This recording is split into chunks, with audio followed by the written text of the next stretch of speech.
Have you ever stumbled upon the spine-chilling claim that Satan was enthroned at the Vatican? Sounds like a plot ripped straight out of a Don Brown novel, right? But this theory has captured the imagination of conspiracy theorists, exorcists, and even former members of the clergy for decades. In today's video, we're diving deep into this dark and controversial topic. We'll explore the origins of this claim, the alleged secret ceremonies, the symbolism that fuels it, and the voices both credible and conspiratorial behind the theory. Buckle up, because whether you believe it or not, the story of Satan's supposed enthronement in the Vatican is one that raises eyebrows and questions about faith, power, and secrecy within the heart of one of the world's most influential institutions. The roots of this theory trace back to the 1960s and 70s, with allegations emerging during a time of great upheaval within the Catholic Church. Following the Second Vatican Council, changes in doctrine and tradition unsettled many conservative Catholics. It was during this time that figures like Fru. Malachi Martin, a former Jesuit priest and Vatican insider, began to speak out. In his book, Windswept House, Martin described a satanic ritual allegedly performed inside the Vatican, a Lucifer enthronement ceremony conducted on June 29, 1963. Though the book is classified as a work of fiction, Martin insisted that much of it was based on real events. His claims ignited whispers of demonic infiltration at the highest levels of the church. Whether fact or fiction, Martin's writings became a cornerstone of this dark theory, blending real church politics with shadowy overtones of spiritual warfare. Fru. Malachi Martin is perhaps the most pivotal figure in promoting the idea that Satan had a literal or symbolic presence within the Vatican. As a scholar and former Vatican insider, Martin was both respected and controversial. In Windswept House, he detailed a clandestine ritual allegedly performed simultaneously in the Vatican and in South Carolina, connecting satanic forces with global church influence. According to Martin, this ritual was not metaphorical, but an actual ceremonial enthronement of Lucifer, symbolizing a major spiritual coup within the Catholic hierarchy. Critics argue that Martin used fiction as a shield to avoid direct accusations, while supporters believe he was warning the world in the only way he safely could. Regardless of where you stand, his claims have created an enduring narrative that questions the purity and integrity of the Church's spiritual leadership. One of the most compelling arguments conspiracy theorists use to support this claim lies in alleged occult symbolism throughout Vatican architecture and art. From the strange imagery in the Paul V. I audience hall often said to resemble a snake's head, to controversial interpretations of certain papal vestments and logos, theorists argue these signs hint at hidden allegiances. The alleged use of inverted crosses, obelisks, and pagan-inspired art pieces are pointed to as symbols of apostasy. Critics say these interpretations are based on misreadings or historical ignorance, noting that symbols like the inverted cross actually represent the martyrdom of St. Peter. However, the consistent attention to visual elements and their supposed esoteric meanings has kept speculation alive, adding a visual dimension to an otherwise abstract theory. The third secret of Fatima, revealed partially in 2000, has long been a source of speculation among Catholics and conspiracy theorists. Some believe the full message was never released, and that it contains dire warnings about the Church's internal corruption and a demonic presence at the top. According to various sources, including interpretations by Fru. Martin, the secret allegedly spoke of apostasy starting from the top down, implying that even the Vatican could fall under evil influence. Though the official version focuses on the persecution of the faithful, skeptics insist there's more that's being withheld. This belief that evil may be operating within the Church's most sacred institution adds fuel to the theory of a satanic enthronement, making it not just a fringe idea, but a spiritual concern for many. The Vatican has never officially responded to claims of satanic rituals within its walls, but church defenders argue that these stories serve only to divide and distract the faithful. They point out that scandal and sin, within the Church reflect human failing, not supernatural conspiracy. Still, modern exorcists like Fra. Gabriele Amorth, the former chief exorcist of Rome, have acknowledged serious spiritual warfare within the Church. Amorth even suggested that Satan had infiltrated the Vatican to some extent, though he did not confirm any ritual enthronement. For believers and skeptics alike, the discussion opens up deeper concerns about spiritual authority, moral decay, and the need for discernment in an increasingly complex religious landscape. Whether symbolic or literal, the theory continues to captivate those who seek answers beyond the visible. Many researchers point to the rise of New Age philosophies within certain Catholic circles as evidence of spiritual compromise. Meditation practices, energy healing, and other esoteric traditions have occasionally been adopted by individual clergy or lay groups. Critics argue this opens the door to demonic influence by diluting traditional Christian doctrine with occult elements. Supporters, on the other hand, claim that these practices are harmless or even beneficial, as long as they're not doctrinal replacements. However, the blending of these ideologies has fed the narrative that something darker may be influencing the Church from within. To conspiracy theorists, the presence of non-Christian spiritual elements is not accidental, but part of a larger agenda to erode Christian orthodoxy, potentially orchestrated by hidden satanic agents. Theories about satanic enthronement often intersect with claims involving secret societies, particularly the Freemasons and alleged Vatican-linked groups like the P2 Lodge. The P2 scandal of the 1980 Ace exposed deep corruption involving clergy, bankers, and politicians. While the group was ostensibly a Masonic lodge, many saw it as a shadow government within the Vatican itself. Some conspiracy theorists believe that such groups operate under a Luciferian agenda, guiding Vatican decisions through manipulation and spiritual compromise. The idea that secret societies work behind the scenes to push the Church away from its foundations fuels the suspicion that the enthronement of Satan may be more than just metaphorical, it might be institutional. Throughout the 20th century, mystics and seers have claimed to receive divine warnings about the Vatican.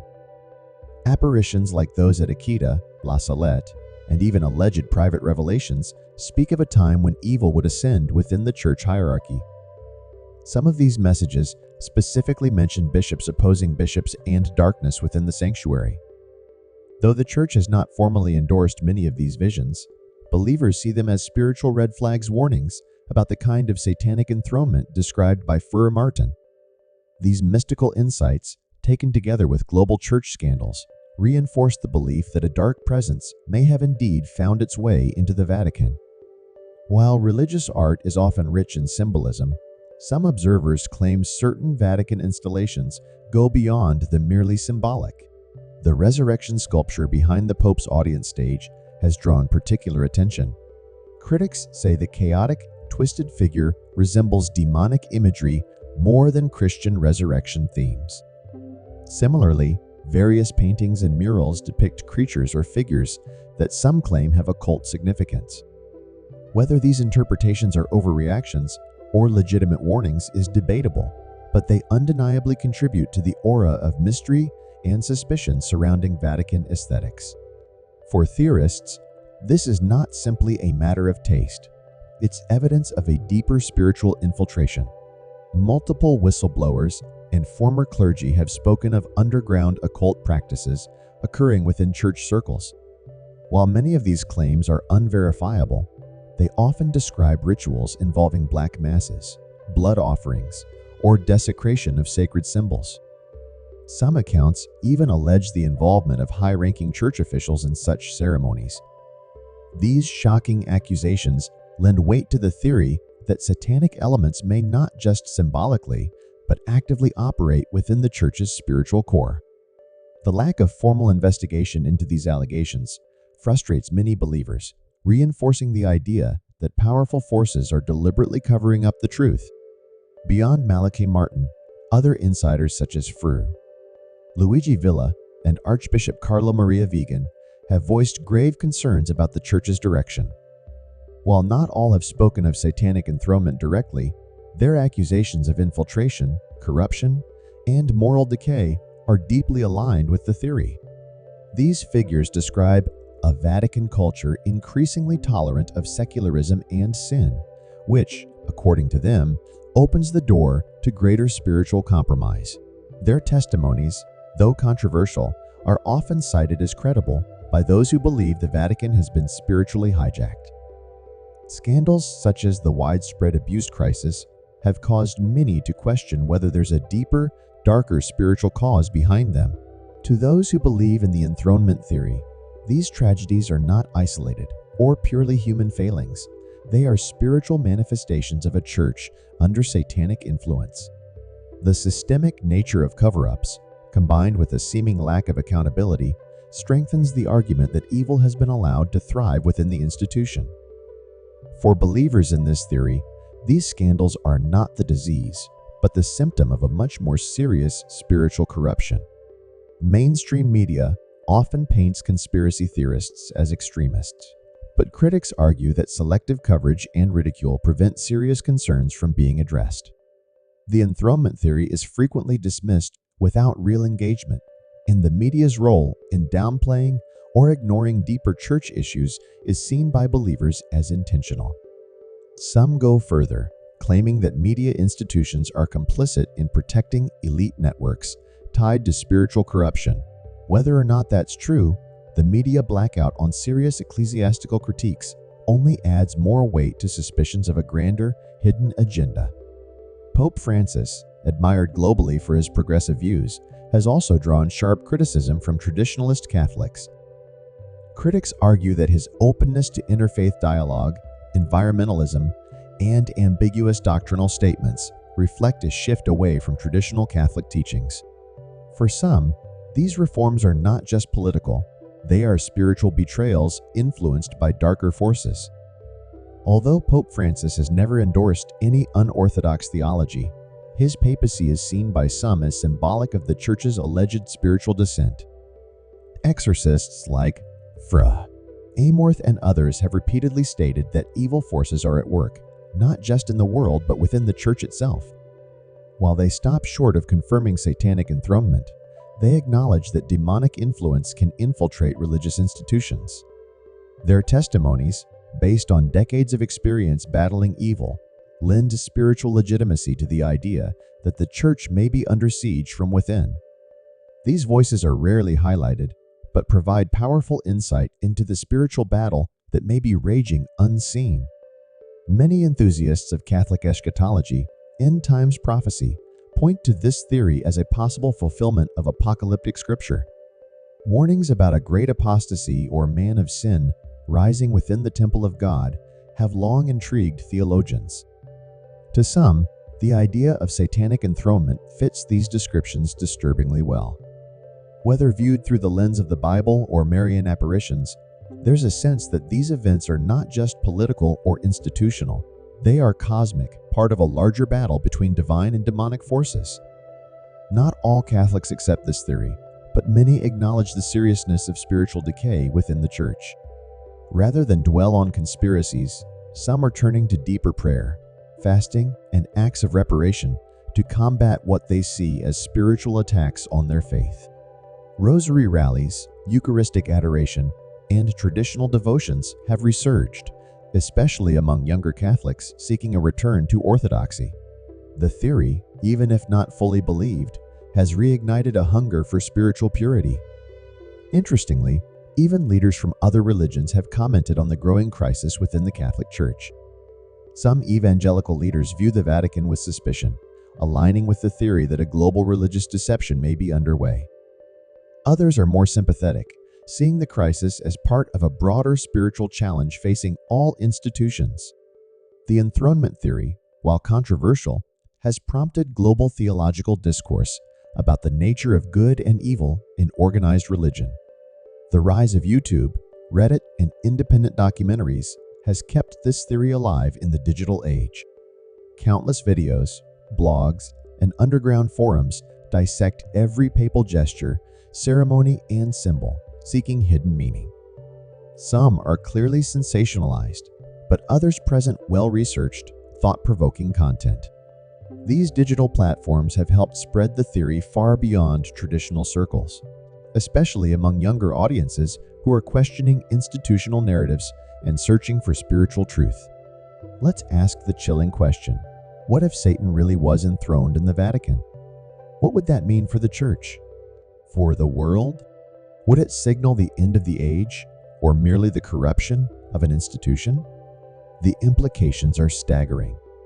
For believers, it's a call to awaken, to discern, and to spiritually fortify themselves against deception.